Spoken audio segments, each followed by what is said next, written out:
This episode is presented by Mental Health America of Wisconsin.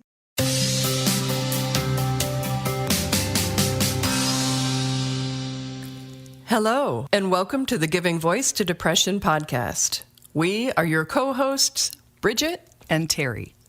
Each week, through intimate, candid conversations with guests, we explore different perspectives on and experiences of depression. We keep it real because the illness is real. We keep it hopeful because there truly is hope, in spite of what depression tells you. We are not experts or therapists. We are sisters and best friends who live with depression and have interviewed hundreds of other people who do as well. We've learned that hearing others speak openly and without shame about their experiences makes it easier to believe depression is a common and treatable illness, not a personal failing. You are far from alone. Hi, Terry. Hello, Bridget. Welcome to Season 17 of the Giving Voice to Depression podcast. Have you ever heard a lyric in a song that reminds you of your depression or how it makes you think and feel? Like the line in Ingrid Michaelson's Still Breathing. I want to change the world, instead I sleep. Sarah Bareilles' song Brave has the lyric, maybe there's a way out of the cage where you live. Maybe one of these days you can let the light in. And rapper NF's songs have a lot that hit home for us, including I want to know what it's like to be happy. I want to know what it's like to wake up in the morning and feel like it's real when I'm laughing.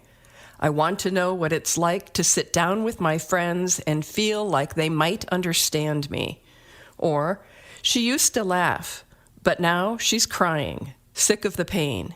She puts on her mask, pretends, and acts like she's okay. For me, it's usually just a phrase that strikes a chord or stops me and makes me think, yeah, that's what it's like. But I'd never heard a full song that resonated on a deep level until I recently met singer-songwriter Demetra Prochaska. We were on a mental health panel discussion together, and I asked if she'd written any songs specifically about her mental health struggles. She picked up her phone, scrolled to some lyrics she'd written, and just started singing an original piece a cappella. Now, I'm not much of a crier, but as the cameras rolled, recording the discussion for use in schools, tears just poured down my face as I thought of how she must have felt writing that, and how many others feel or have felt that same hopeless way. In that moment, we knew we had to invite Demetra to share her story and her talents here. We'll begin with a bit of her mental health journey, and then we'll focus on her haunting song. Here now is Demetra Prochaska, giving her voice to depression. Demetra is a self-taught piano and guitar player who's been writing songs since her early teens, about the same age that her parents divorced, and she first suspected she was depressed. I don't remember, how old I was when I was, aware of it, because nobody talked about it when I was, 12, 13. So, 8, 9 years ago? It was kind of this taboo subject. That didn't stop Demetra from talking about it, though. She is a fierce self-advocate. Did you go to a friend, a guidance counselor at school, a parent? Who did you say, hey, something's wrong? I really confided in, when I was 14 in my high school guidance counselor. Yeah, I told her, basically everything as much as I could just to get it out and to, make me feel not alone. And, some teachers I would confide in, too, at school, and, it was safe for the most part. I should say for, authority-wise. So when we say tell a trusted adult, that's not just like a bumper sticker or something in a pamphlet. That actually is good advice, and it helped you? It did help me. Especially because, I felt like I couldn't, at that time, I couldn't turn to my parents. So I go to school and do there. I felt like they were sometimes, more helpful, I felt heard Like, basically, like, the feeling of being heard, it's like, it's a whole, like, feeling experience in itself. So, like, I didn't feel like I was just, like, talking to them and then it'd be like, oh, okay, you know. Like, I felt like they, like, genuinely cared about my well-being. So I guess it was, like, looking for that aspect as well. Like, wanting to feel heard and wanting to feel like I mattered. While still in high school, Demetra's situation worsened. She ended up spending 10 months in a residential treatment center. She freely admits that in the beginning, she was not, as she puts it, committed to change. And it was like, when I first got there, like the first 4 months, it was me basically like in fear, like, oh, like how long do people stay here? Or like, oh, like what do I expect here, you know? And then the first 4 months, I was just, like, testing everything, like, oh, like, I can leave, you know, because I was used to, like, I was in, like, the foster system at the time, so I was just, like, used to going placement to placement after, like, a month or something. So not, like, long-term stays. But eventually, Demetra says something shifted, and she opened to her treatment and recovery process.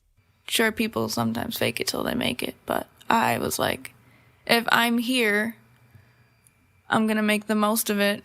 Mm-hmm. And so, yeah, that was, those first 4 months, it was kind of like, what can I get away with? What can I do here? Like, what's the, you know, how are they going to do this? And then, since then, it was like, I'm here. I've accepted I'm here. Like, I'm going to, you know, make the best of it. And I'm glad I did. Because to this day, I still keep in contact with the people there. Like, the people that helped me there and the people that are still there, at least. Now 22, Demetra says she literally doesn't even remember the person she was back then. You know, I sometimes look back at my life and I'm like, wow, like, I'm kind of embarrassed of, like, who I was before, like, treatment. I mean, I get at the time, it was like, that was what I knew, and that was, like, what helped me at that point. Like, I would, like, self-harm and stuff, and, you know, like, do, like, what I thought would be, like, the craziest thing to, like, get attention or, like, be heard. But, like, I know some parents and, like, kids are in, like, denial about a lot of stuff, and, like, I was in denial, too, about a lot of stuff. I mean, I still took that opportunity, you know, to, like, go get help. And if this were a fairy tale or after-school special, we'd tie a pretty bow around Demetra's story and say she lived happily ever after treatment. But you're listening to a podcast on depression, so you know better. So does Demetra. So instead, fast forward 6 years to 2020, a global pandemic, and a time Demetra describes as unbearable. Like, I can't really describe how it was. It was just for months straight, like, constant, like, every day. Like, I was just exhausted every day, and I was like, I know I haven't felt like this before. And I know I've been happy at some point, and I just missed the feeling of being happy. And I knew it was possible, and I said, like, I still want to, you know, live a life like this, because I knew that I was so far in that I was like, I don't know what else to do right now. I need to write everything down, how I'm feeling. What Demetra wrote was intense, visceral, and hauntingly beautiful. When I wrote this song, I was practically, like, really depressed, like, pretty, like, suicidal. So I was like, I need to, like, be real for a minute, you know? Because I'm like, I say I'm depressed all the time, but I'm like, I need to really try to write something right now. And real she was, really real. Tears and notes and words spilled from Demetra. And within minutes, she had composed and recorded the beginning of I'm Not Okay. Just a warning, if you get emotional when words touch you, this probably will. We'll play the first minute. I don't want to die, don't want to live a life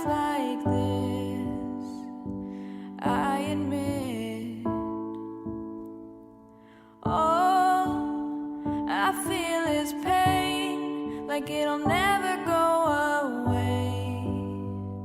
Such a shame that I may never know what it's like to be happy, that I may never know what it's like to feel okay. We warned you. Powerful, right? And there are some really noteworthy word choices, like the very first lines. The first two lines, it says, I don't want to die, don't want to live a life like this, I admit. It's a distinction suicide attempt survivors regularly make, that it's the situation and the pain more than life itself they're trying to escape. I mean, it was really hard to differentiate the two because in the moment you're like, I can't do it anymore. And it was, for me, like the suicidal thoughts or whatever, the ideation, I should say, was more like, I just want to feel different. Like, I just want to feel something. Because I know, like, my family and friends or whatever couldn't bear to have me, like, gone, or, like, the people that care about me. I knew that. So that was really the point that stopped me from ever really acting on anything. But yeah, don't want to live a life like this. And the song continues with a literal cry for help. But even in that, Demetra leaves room for hope. I want to scream at the top of my lungs, someone please help me. 'Cause right now I don't think I'll ever be okay. Did you catch it? She says, right now, I don't think I'll ever be okay. She's in it. It's unbearable. She's exhausted. And yet, Demetra is still able to hold on to the truth that she hasn't always felt that hopeless, and that she might not at some point in the future. It's really something. I mean, for me, it was just because, like, I've done it before. Like, I've been in a dark place, and I've come out of it. So for me, it was like, I know it'll pass eventually. I just didn't want to feel that way for, like, as long as I was feeling that way, you know? Because it was, like, months and months and months, and I was like, when is it going to end, really, for me? But I knew it was going to, eventually, that I was going to pull out of it and be able to take a step back and cope and, I guess, not put so much pressure on myself. Because that's what I did that a lot. Or I do that a lot, really. Like, I'm kind of a perfectionist, so I have these high expectations, and if I don't meet them, my mood goes crashing down. One of the reasons we refer to Demetra as a fierce self-advocate is that when she crashes, she actually does the thing we're all told to do, but maybe feel like we can't, or just don't, which is to reach out. I'm just a pretty, like, open person. Like, I'm not the type of person who's, like, hiding, like, I'm feeling kind of depressed. Like, I'm just gonna put on a smile and pretend I'm fine. Like, I can't do that personally. Like, I can't do it. It's, for me, it would be, like, more effort for me to do that than to just be like, hey, like, I'm feeling this way. And I can't even lie either. I suck at lying. I can't do it. I'm like, I'm feeling this way. I gotta be honest, like, this, like, I'm struggling right now. Like, I need, just please be patient with me as I am dealing with this. In treatment, Demetra has also learned other coping skills, things she can do by herself, for herself. I need to, like, just take everything day by day and not jump, like, a whole month or 2 or 3 ahead and be like, oh, I'm, like, stressed out about stuff I don't even know yet. I just need to be in the present moment and,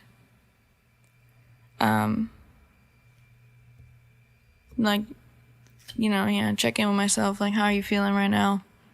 Are you okay, or are you not okay? If you're not okay, all right, what are we going to do about it, you know? Do you need a nap? Do you need to eat right now? Do you need to do this? Do you need to call a friend? You know? I'm pretty good with that. It's just sometimes in the moment it's like, okay, like, what am I going to do now? So, just really doing that every day. This next part of our discussion and Demetra's song include the words crazy and insane, which we acknowledge as stigmatizing language. We also acknowledge that in the depths of a depression, it can be pretty easy to go there. I just reach out to people and I'm like, I need someone talk to me. Tell me I'm not going insane. Tell me I'm not like crazy right now, because sometimes, you know, your mind can tell you things and it's like, sure, you could say it's like reassurance seeking, but like at the point it's like, I just need like anything else to get me to see it differently, you know, than what I'm telling myself or what the depression is saying, you know. Kind of like, yeah, just tell me like one good thing I've done for you or something. It's like just help me remind myself like my worth and like that I'm gonna be okay in the end. These four white walls are caving in, don't even know where to begin. And all these thoughts that are in my mind drive me insane. I can't wait another day. Hear me out, I'm not okay. I'm not okay. Demetra wrote that song in June of 2020. It was November before she saw her doctor, and January before she got into an inpatient program, and then graduated to an outpatient program, which ended just days before our interview.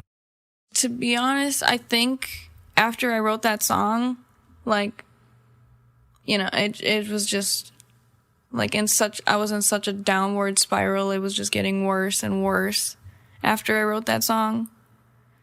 It didn't get any better until I spoke to my doctor that day, and then I got help. And like sometimes like, you can't do it alone. So like I was just fed up with it. I was like, I can't do this anymore. Like I know like my limits, and my limits are I couldn't handle it alone. So sometimes you need that extra support. And that's what I got.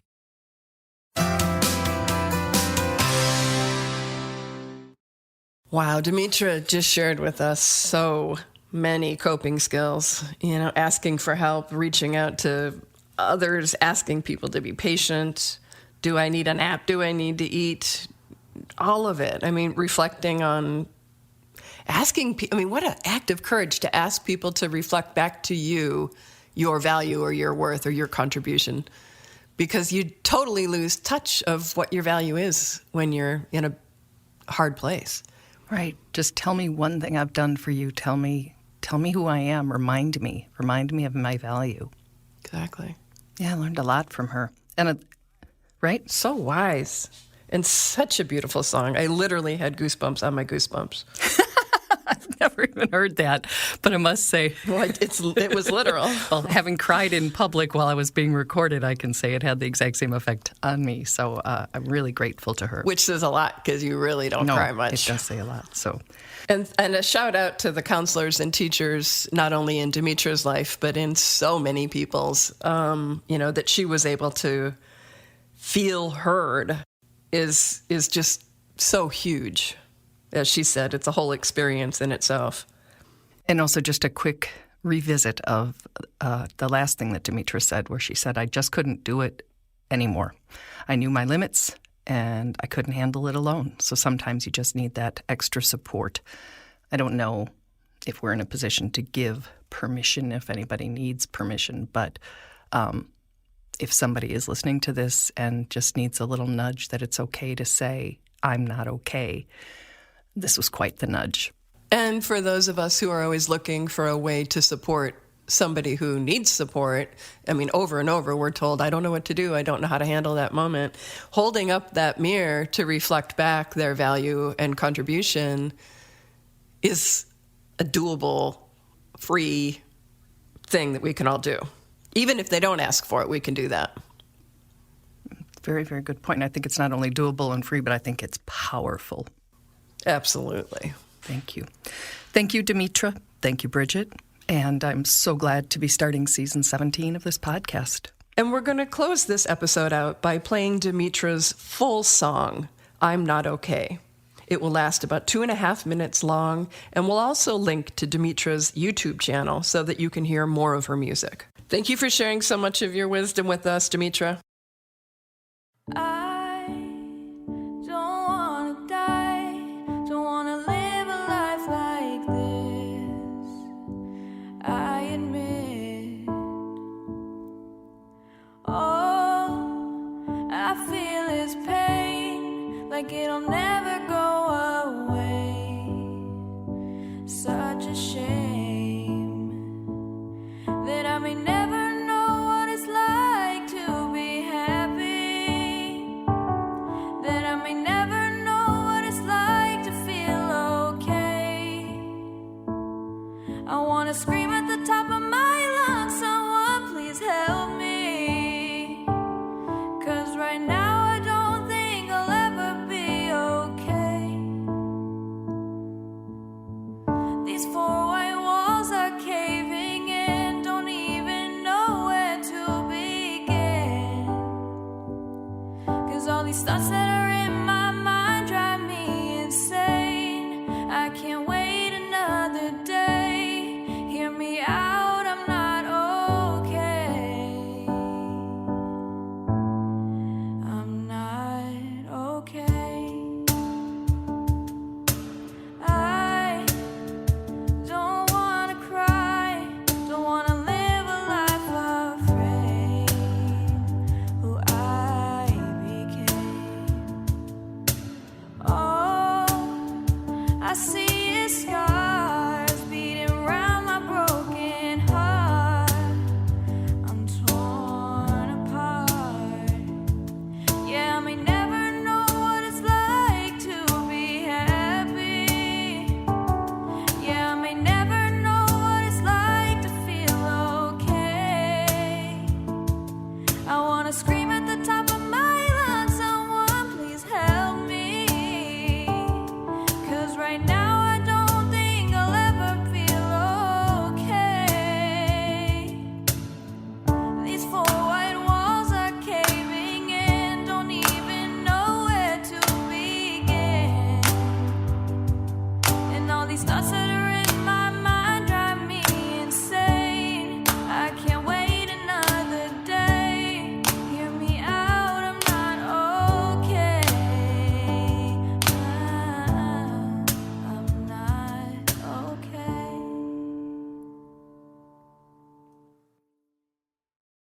We truly hope that our podcast brings a little more understanding, helps you better articulate your experience of depression, or better understand how to support someone else's. We invite you to join us for daily posts on the Giving Voice to Depression Facebook page and on Twitter and Instagram at Voice Depression. It is a comfort to be among fellow travelers on depression's dark road. And remember, if you're struggling, speak up. If someone else is, listen up.